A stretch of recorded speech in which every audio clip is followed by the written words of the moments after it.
MS voice ગુજરાતીમાં તમારું હાર્દિક સ્વાગત કરવામાં આવે છે. સરકાર દ્વારા આશા બહેનો અને આંગણવાડી કાર્યકરો તથા સહાયકોને આયુષ્માન ભારત યોજનામાં સામેલ કરવા માટે સૂચના બહાર પાડવામાં આવે છે. 23 લાખ આંગણવાડી કાર્યકરો, સહાયકો અને 3 લાખથી વધુ આશા બહેનોની આધાર વિગતો મંગાવવામાં આવી છે. આયુષ્માન ભારત પ્રધાનમંત્રી જન આરોગ્ય યોજનામાં હેલ્થકેર કર્મચારીઓને સામેલ કરવાના નિર્ણયની જાહેરાત નાણામંત્રી નિર્મલા સીતારમણે વચગાળાના કેન્દ્રીય બજેટની રજૂઆત દરમિયાન કરી હતી.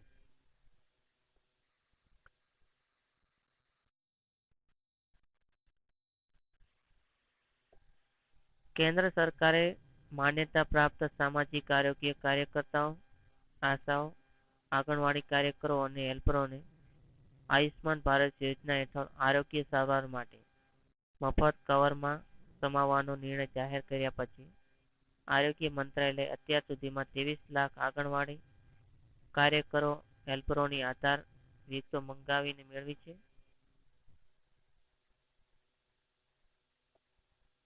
અને વિવિધ રાજ્યોમાંથી 3 લાખથી વધુ આશા કાર્યકરોને. આરોગ્ય સચિવ અપૂર્વ ચંદ્રાએ જણાવ્યું હતું કે સરકારનું લક્ષ્ય મહિનાના અંત સુધીમાં તેમના કાર્ડ તૈયાર કરવાનું છે. આયુષ્માન ભારત પ્રધાનમંત્રી જન આરોગ્ય યોજના ગરીબ અને નબળા પરિવારોને દર વર્ષે 5 લાખ સુધીનું આરોગ્ય કવરેજ પ્રદાન કરે છે અને આરોગ્ય સંભાળ કાર્યકરોના આ જૂથને સમાવિષ્ટ કરવાના નિર્ણયની જાહેરાત નાણામંત્રી નિર્મલા સીતારમણે પ્રસ્તુતિ દરમિયાન કરી હતી. તાજેતરમાં વચગાળાનું બજેટ 24-25 પ્રસ્તુત થયું હતું. મંત્રાલયે નોંધ્યું છે કે આશા કાર્યક્રમ અને સામુદાયિક પ્રક્રિયાઓનો મુખ્ય ઘટક છે, જે છેલ્લા દોઢ દાયકાના સતત વિકસિત થયો છે. સામુદાયિક સ્તરની સંભાળના સુવિધા આપનાર, ગતિશીલ અને પ્રદાતા તરીકે સેવા આપતા આશા રાષ્ટ્રીય આરોગ્ય મિશનના પાયાના પથ્થર તરીકે ઉભરી આવ્યું છે અને જૂથને સમુદાયોની સંભાળની એક્સેસ સુધારવામાં તેમના નોંધપાત્ર યોગદાન માટે સ્વીકારવામાં આવે છે.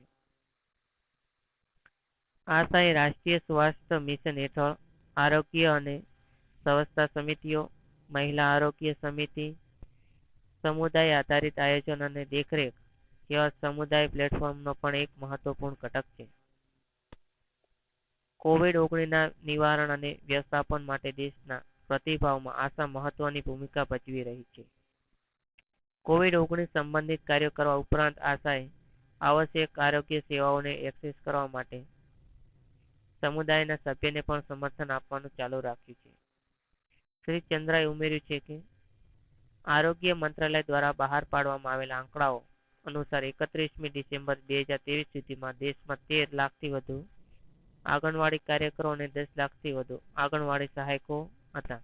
તેના વાર્ષિક આશા અપડેટ 2021માં તેમણે વધુમાં ઉમેર્યું છે કે દેશમાં 9.83 લાખ આશાઓ છે.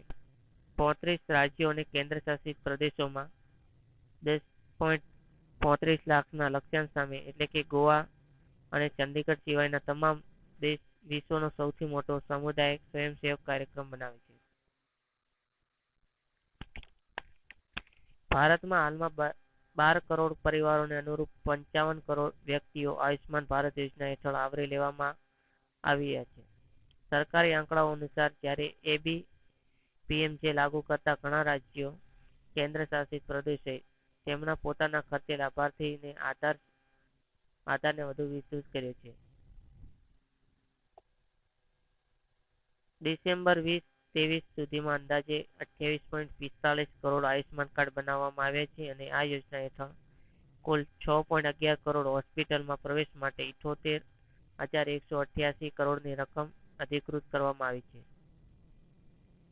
જેમાંથી 25,000 કરોડથી વધુની કિંમતની 1.7 કરોડ હોસ્પિટલમાં પ્રવેશને અધિકૃત કરવામાં આવ્યા છે.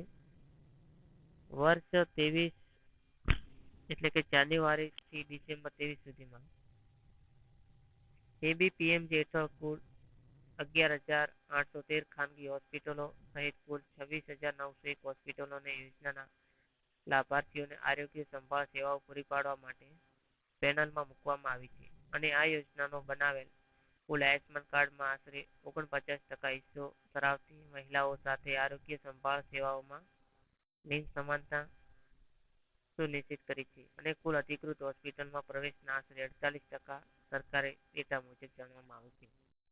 કોઈ પણ સરકારી યોજના કે સરકારી ભરતીને રિલેટેડ માહિતી માટે તમે અમારી ચેનલને સબસ્ક્રાઇબ કરી શકો છો અને વિડીયોને સબસ્ક્રાઇબ જરૂર કરજો.